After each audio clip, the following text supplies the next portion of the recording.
She watched Jewish prisoners through binoculars, and when they moved too slowly, she ordered them whipped.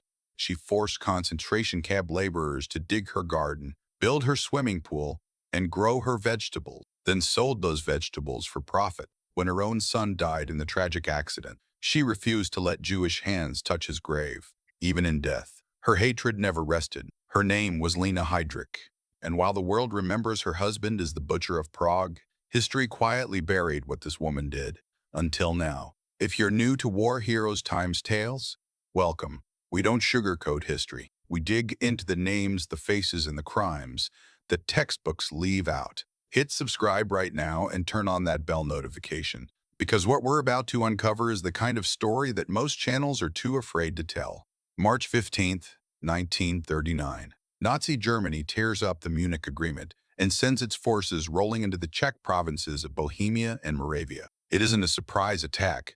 It's a cold, calculated betrayal. Hitler himself arrives in Prague the following morning and, from the ancient halls of Prague Castle, declares these Czech lands a Nazi protectorate. In plain language, a conquest dressed up in legal clothing. But the occupation is just the beginning of this story. The real horror comes 2 years later in September 1941, when one of the most feared men in the entire Third Reich steps off a plane in Prague. Reinhard Heydrich, the chief architect of the Holocaust, the man Hitler himself called the man with the iron heart. And standing beside him, suitcase packed, ambition burning, his wife, Lina. Lina Matilda von Osten was born on June 14, 1911, in Fehmarn, a small island in the German Baltic Sea. Her father, Jürgen, was a Danish-German aristocrat who had fallen on hard times, scraping by as a village schoolteacher. Her mother kept the home.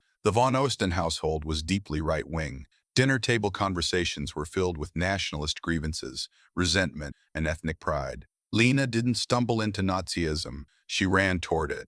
By her late teens, she was already a committed National Socialist and a hardened anti-Semite. In 1927, she graduated school in Oldenburg. A year later, she began teacher training in Kiel. And it was there, at a rowing club ball in December 1930, that she met a tall, sharp-featured naval lieutenant with pale blue eyes and an ego the size of Berlin, Reinhard Heydrich. He was known in military circles as brilliant, ruthlessly ambitious, and dangerously charming with women. The two became romantically entangled almost instantly, and within 12 days of meeting, they announced their engagement. 12 days. But here's what that romantic whirlwind actually cost Heydrich. He had previously promised marriage to the daughter of a senior naval officer. When he abandoned her for Lina, a military court of honor found him guilty of dishonorable conduct and forced him to resign his naval commission in April 1931. Heydrich was devastated. His military career, the identity he had built himself around, was gone. And that's when Lina stepped in. Not with comfort, with direction. Here's something history rarely emphasizes. Lina Heydrich was not simply along for the ride. She pushed her husband toward power. After his dismissal from the Navy, Heydrich had no real political conviction. He was drifting. It was Lina's deep-rooted nationalism, combined with her brother Hans, who had been a member of the Nazi SA since 1928, that steered Heydrich toward the movement. Lina herself had joined the Nazi Party after attending a Hitler rally, and she burned with ideological purpose. In June and July of 1931, Heydrich joined both the Nazi Party and the SS. Heinrich Himmler, who was busy building an internal intelligence service for the party, agreed to interview Heydrich, but canceled at the last minute. A lesser woman might have let it go. Not Lina. She packed Heydrich's suitcase herself and sent him to Munich anyway, with instructions to show up regardless.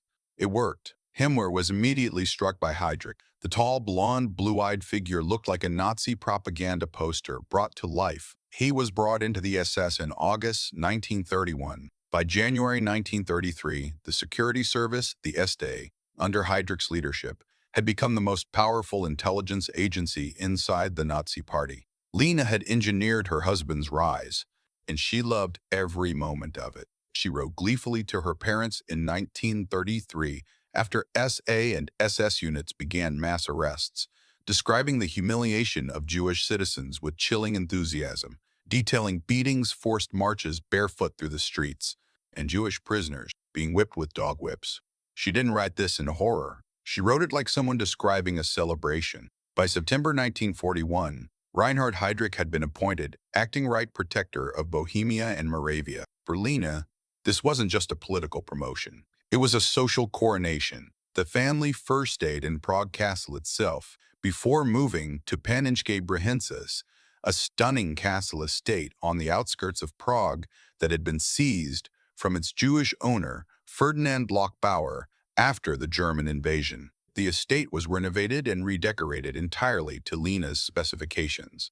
She later wrote, without a trace of irony, "I am a princess and I live in a fairy tale land." The fairy tale, of course, was built on the suffering of others.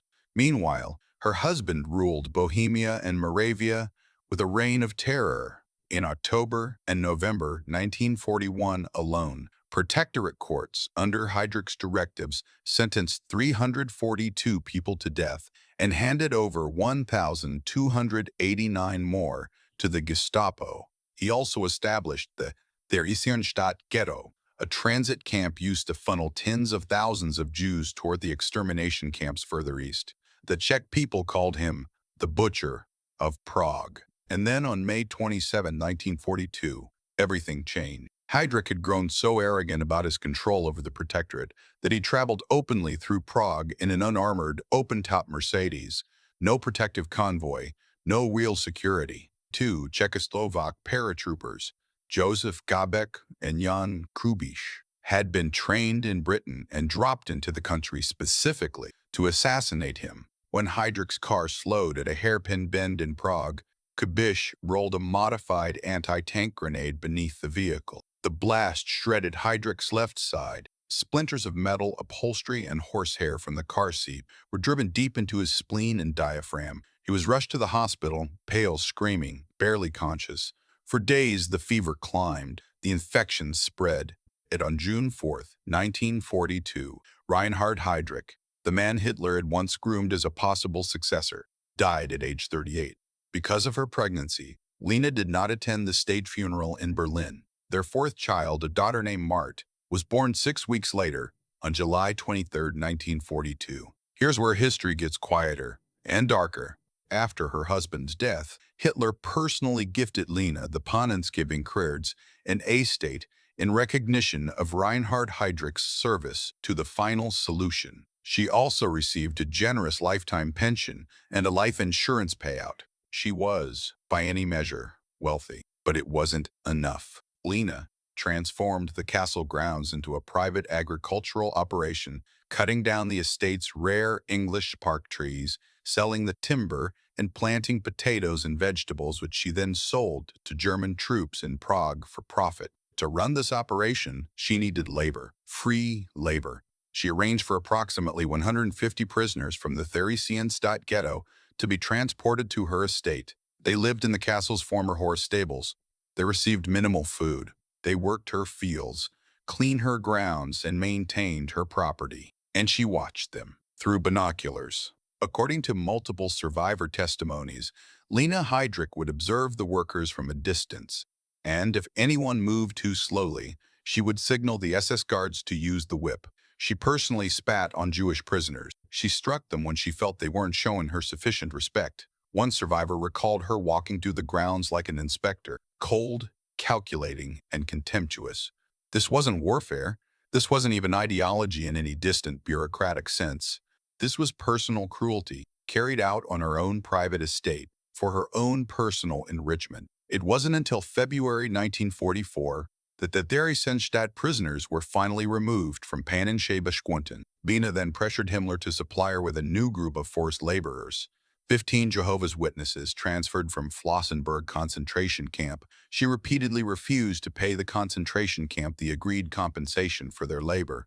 The dispute escalated so dramatically that Himmler himself was forced to make payments from his personal account on her behalf. In October 1943, her eldest son Klaus, just a child, was struck and killed by a truck while cycling in the castle courtyard. A Jewish doctor who was part of the work group immediately rushed over and performed emergency first aid.